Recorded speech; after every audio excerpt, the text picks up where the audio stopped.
Hello everyone. So in my previous video, I explained about Power BI and touched upon little on how Power Query is game changing. I received a lot of questions about Power Query and how to get started with it. So if you are new to Power Query and want to master this powerful data transformation tool which is available in Power BI, then this is the perfect video for you to start. In this video, we'll explore the Power Query interface inside the Power BI desktop, what every panel does, what a transformation actually looks like, how to connect to a data, and do a simple transformation. And the disclaimer, of course, no coding required. Welcome to the Power Query UI walkthrough. So, if you spent hours manually cleaning the spreadsheets, copy pasting data from multiple sources, fixing formatting issues, or preparing the same reports every month, then you know how time consuming it can be. The data analyst, they spend almost 80% of their time just preparing the data, and Power Query, it is built exactly to win that time back. So Power Query, it is designed to take away that pain. It's a built-in tool in Microsoft Excel now and also in Power BI that lets you connect to the data, clean it once, and the next time all you have to do is click on the refresh button and have it done automatically every time the new data arrives in future. That's exactly how Power Query works. Now, in order to give you a fundamental understanding of how actually the Power Query works in the background. So Power Query, it follows the standard ETL process, which stands for extract, transform, and load. Extract, where you can pull data from different sources, whether it's Excel files, CSV files, databases, and even web pages. And then transform, where you can clean the data, remove the duplicates, split or merge the column, change data types exactly the way you want to do it.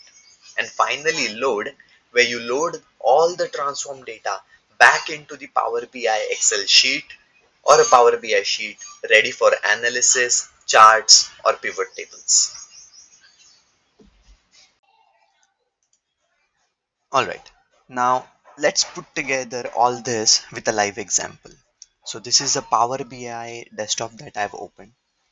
We will connect to a real data set, a public database called Northwind.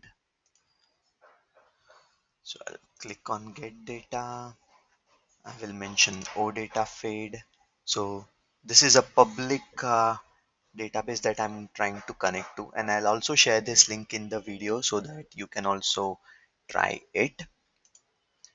So if you see in the navigator, we see all the tables that are included as part of the OData field. So I'll quickly select few of the tables, maybe let's say customers, order details, and suppliers.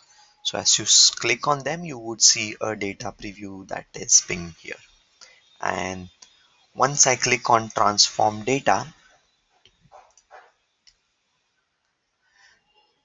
the dialog opens. So this is the dialog that loads the data from all the tables that we've selected into a Power Query editor. And this is how the Power Query editor looks like. At an overall, I want to explain you 5 distinct components. The ribbon, of course. So this is your toolbar. You've seen ribbons in your Word, Excel. It's the same idea. The home tab is your starting point.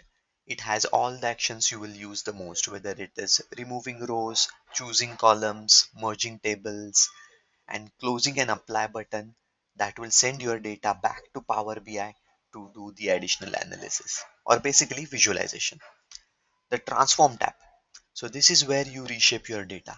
You change a text column to a date, split one column into two, or clean up the white space in here. So there are a lot of transformation tools you would see in here in this particular revision. Then the third one, it is add column. So the add column, it lets you create brand new columns. Like if you want to combine a first name, last name into a full name, all those operations. And finally, the last one on the ribbon, the view one, It's one of my favorites. So this basically shows null counts, distinct values, and other value distributions.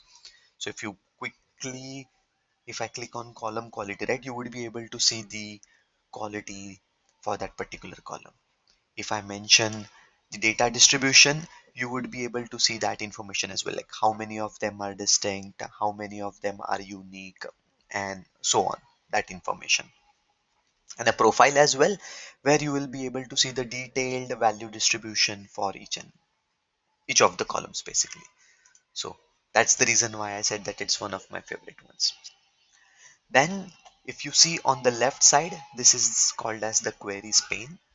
This is your list of the data tables that you've connected to, and each one of this is called as a query. So think of a query as a named connection to your data basically. You can have one query, two query, or 20 queries. So number of them, it will keep on increasing on this one.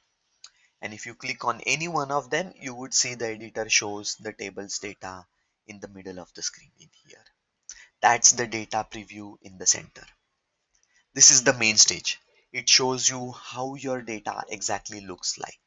And if you notice the small icons that are mentioned in the headers, right?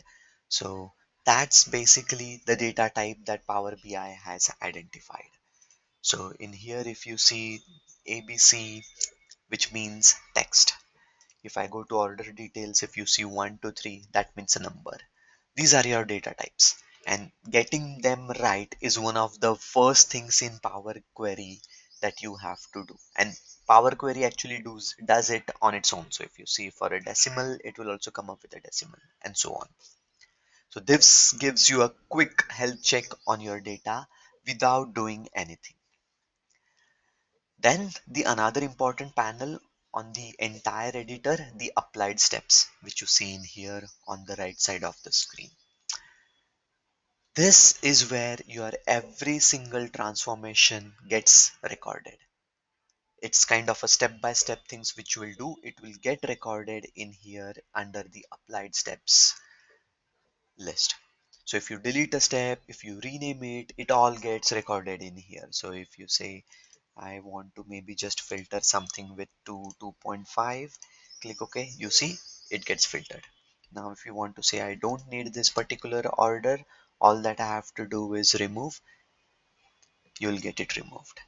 And the best thing of it is you can revisit each of the step with the data preview at any given point of time. So if I click on the filtered rows, I would be able to see the filtered rows that I had filtered. And if you see the order that I had deleted, it is still in there because I deleted it after filtering the rows. And if I go to the removed columns, you'll see that particular column is now removed along with the filter. Yes, that's how it is, and that's how the applied steps record all of the transaction or transformation data that you do in here. Finally, the status bar that you see at the bottom of the screen, it's very simple, but it's also very useful. It tells you how many rows and columns are in your table and how long the refresh basically took. Now that you know the basic functions and the utility on Power Query, I quickly want to show you one live example of a merge query. So if I go to customers in here, I'll click on transform to group by. So what I'm trying to do is I'm trying to merge two queries where I want to see the number of customers for one particular country and what are the suppliers for that particular country. Okay, so with that being said, I'll say I want to group by country. I'll call it as number of customers, count rows, and I'll click on OK. So you see, immediately I'll say the number of customers for that particular country, and on the right side, if you see, here is what the step gets recorded. Then I also want to see, let's say, the number of suppliers for that particular country. So click on suppliers, go to group by. Here I'll group them by again by country. I'll mention suppliers and count rows in here. So now you will see the number of suppliers per country in here. Okay, so now that you have a query for customers and one query for suppliers, your next goal is to combine these queries into one. So there are many ways to accomplish this. One of the option is by using the merge query if you go to the transform in here, and the other way is by using the reference. So I'll be using the reference for this particular demo. So I'll right click on the customers table, click on reference, and then on reference you see a new customers window being opened. I'll mention here as merge the option merge queries. I'll select the suppliers table.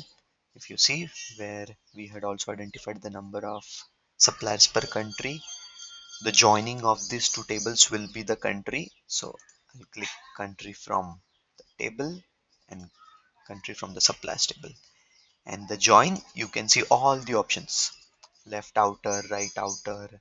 But right now I want to understand both the countries on the inner join perspective. So I'll click on inner join and click on OK.